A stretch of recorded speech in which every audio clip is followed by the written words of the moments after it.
Hi there, Ronnie here, Amber's Night, coming at you with another first impressions video, and it's for The Song of Ice and Fire. This is the Game of Thrones edition. I don't even want to say that it's a second edition, it's more a reprint. It's a second printing with all the errata placed in it and a different cover and so on.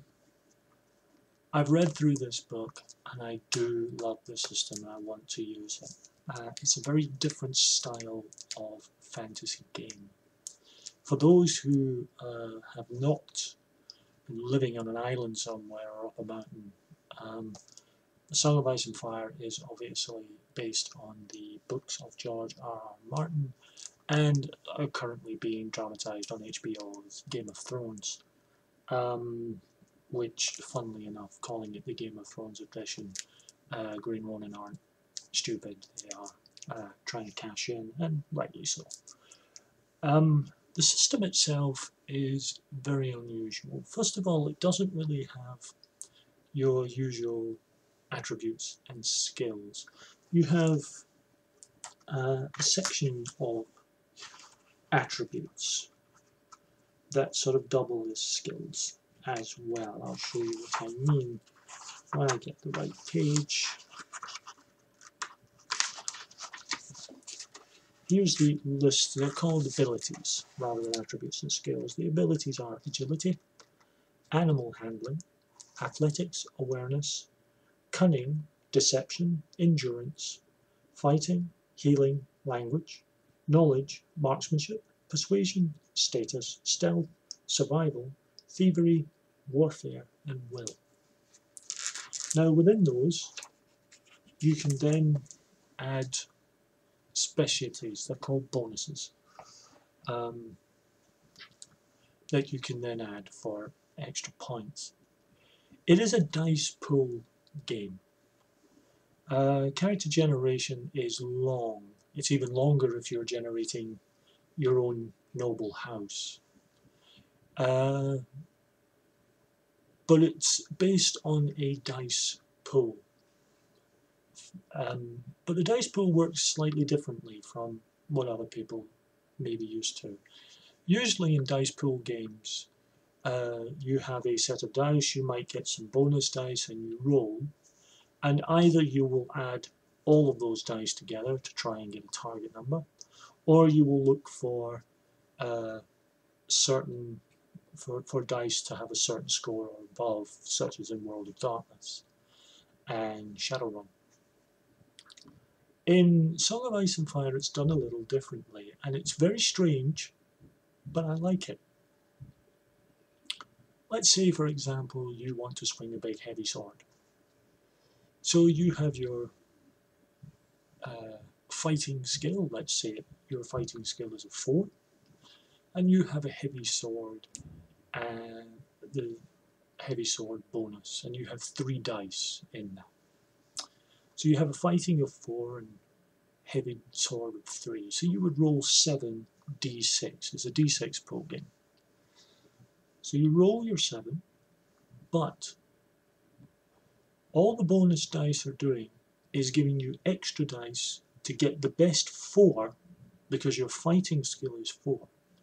The best 4 that you can get. It's very different. And I think the first session you have with new players is going to come across very strangely, because it's a different kind of system to get your head around. But it's not so complex or out there that people won't grab onto it very quickly. Given that the novels, and for those who like me haven't read the novels, the TV show is far more to do with political machination and intrigue than it is about swinging a sword. There are rules to deal with intrigue and politics. Now, there will be those people who are really good at role-playing and really good at playing those sort of Machiavellian characters, and then there are those who may have very good characters in terms of Machiavellian ability, but aren't themselves very good at role-playing that. This game gets round that by treating intrigue as a combat. There is a certain willpower score that the person you're trying to deal with has. He has an intrigue defense. He has a willpower score which works the same as hit points. You use your intrigue and you wear the person down, and it runs like a combat. The purist in me doesn't quite like it, because I kind of like the roleplay aspect. But the practical GM in me likes that system. Would I recommend it? If you want a really, really solid game, where the combat is quick and deadly. For those who don't know George R.R. Martin's books, it is a fantasy world after all the great fantasy sort of tropes like dragons and magic have gone and may just be starting to return. But magic is pretty much gone. There is no magical healing. There is no great raise dead fully spells. Most of the magic that it mentions, and is more about people having dreams and portents rather than fireball. Because of that, healing is very slow. Death is very death happens a lot, and you do not walk into a combat unless you are pretty sure you can walk back out of it again, because the combat is extremely deadly, which is as it should be. If your idea of a fantasy role-playing game is a high action, high adventure, high fantasy game, Song of Ice and Fire at the moment is not for you. I'll say why at the moment in a moment. If, however, you want something that is a low magic, low fantasy, high intrigue, extremely deadly game that is more interested in character interaction, political intrigue, and the machinations of states and power gaming in terms of characters in the game, not players' power game, then I think it's a good system. I think it's also a good system that you could divorce out of Westeros, which is the setting for the game, and you could easily turn it into a game based in our own medieval Renaissance set Europe. And you wouldn't really need to change much. If you are, however, someone into high fantasy, I would say this. I think it's a great game, and I think it's a good counterpoint to a lot of other, if you're someone who plays the sort of high fantasy stakes of something like D&D or Pathfinder, Dragon Age, that sort of thing, I think you might find Song of Ice and Fire a nice counterweight sort of a fantasy game. The other thing I would say is that from what I've grasped from Green Ronin's website,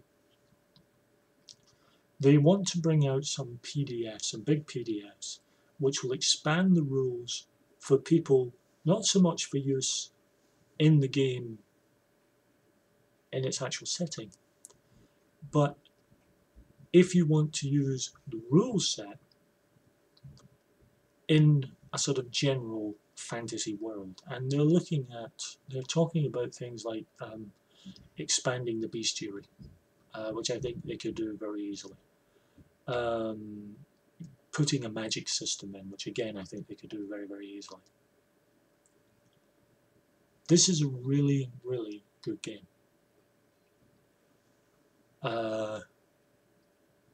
It is high on character development, high on role playing, as opposed to role playing with the dice.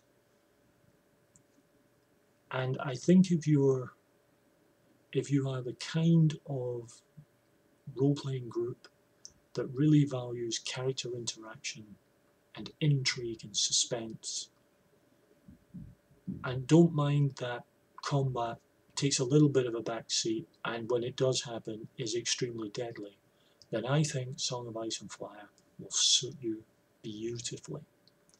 If you're someone who likes playing highly heroic characters who are damn near indestructible, who can wade through 1,000 orcs without getting a scratch, who like that high fantasy, high magic world, Song of Ice and Fire really isn't going to do it for you. It's not that kind of a game. And to its credit, it doesn't sell itself as that kind of game. It doesn't want to be that kind of game. I like it. I think it's a good system. I am very happy I bought it. I've also got, because I've found it really cheap online, I got the second printing of the campaign guide. I'm very pleased with all my purchases. And I would recommend any and all of them, the ones that I've put up today. I would recommend all of them. But if you want something a little different in your fantasy, A Song of Ice and Fire is very much well worth going for.